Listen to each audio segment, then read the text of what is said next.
Ito nga pala ang bagong Starlight skin ni Melissa. Ayan, tignan natin. Ayan, parang kamukha ni Cyclops yung alaga niya. 'Di ba may zombie skin si Cyclops? Ayan.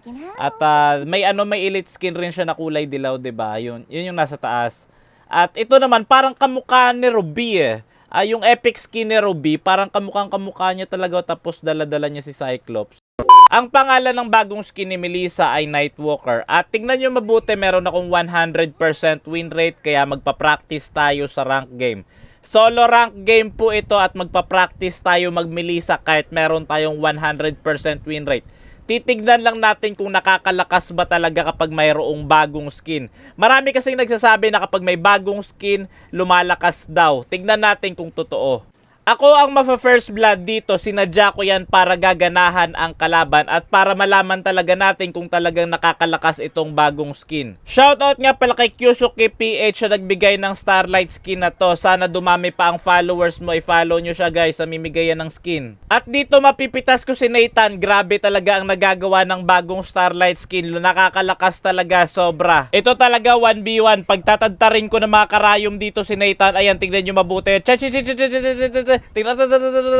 Pambirang ganda ng pagkakakombo ko dun, no? Hindi na siya nakareact, no? Yung pagong na turtle lang naman ang gusto namin kunin. Kaso nandito yung octopus sa si Atlas. Ayun, no? Nandito pa Silyon. Ayan, muntika na tayo dito na Petalinks. Andyan pa si Nathan dumating. Killing spree na ako dito dahil lapitas si Atlas. At syempre, tatakbo na tayo. Napakaliit na lang ng buhay natin. Wala na tayong magagawa dun. Nakakalakas talaga kapag may bagong skin. Di ko napansin pa. Nandito yung Johead. Para ayun, napitas siya ako dito. Hindi pala nakakalakas kapag may bagong skin, no? Ang lambot pag may bagong skin. Tignan nyo pa, napakalambot, oh. May shield pa ako dito from Rose Gold Meteor. Ayun, oh, pambira, pitas na naman ako dito ni Joey. Ang lambot ng skin na to. Parang hindi ko gusto to, ang lambot. Kakabuhay ko lang para magkakasunod-sunod yata yung kamalasan ko dito. Ayan, Petalinks pa ako dito. Naputukan pa tayo dito na X-Board. Pati yung Magic Sarap, sinalo na rin natin, oh. Kakabuhay ko lang, di ba? Bukod sa parang ang lambot ng skin na to, parang napakamalas pa. Ayan, oh, kakabuhay ko lang, mapipitas na naman ulit ako, pambira. Grabe naman talaga to, no?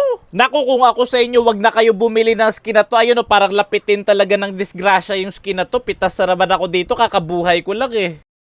Sana pa-follow na rin yung mga kasosyo natin dito sa page na Radiant Visions at Gaijin Gaming. Ayan, sumali rin kayo sa stream nila, pwede naman. Masyado nyo na akong inapi, kaya oras ko na upang gumanti. Mali ka ng pinasok, Nathan, hindi ka na tuloy makakalabas. Nag-Petalinks yung Atlas at siya ay mabubura. Ayan, yan yung sinasabi ko sa inyo. Malakas kapag may bagong skin. Dapat bumili talaga kayo ng skin na to kasi nakakalakas to eh. At tignan nyo mabuti, tumatakbo yung Johe dito pero hindi namin siya bubuhayin pa. At endable lang nga, sabi ko sa inyo, bumili kayo ng skin na to. Nakakalakas to. Sherwin talaga kapag gamit nyo yung skin na to. Sherwin yan, Sherwin. Ayan, tignan nyo mabuti. Ayan, tatapusin na namin to. Endable yan. Wala na sila magagawa dito. Yung X-Board, akala niya may magagawa siya. Yung Chang'e, akala niya may magagawa siya. Pero wala. Endable na to. Tapos na ang laban. Wala na sila magagawa dyan. Torilock na namin to. Ayun, tignan nyo mabuti. Yan, sige. Turin nyo na, turin natin. Tara. Dito, turin na kasi. Turin na, yan. Very good.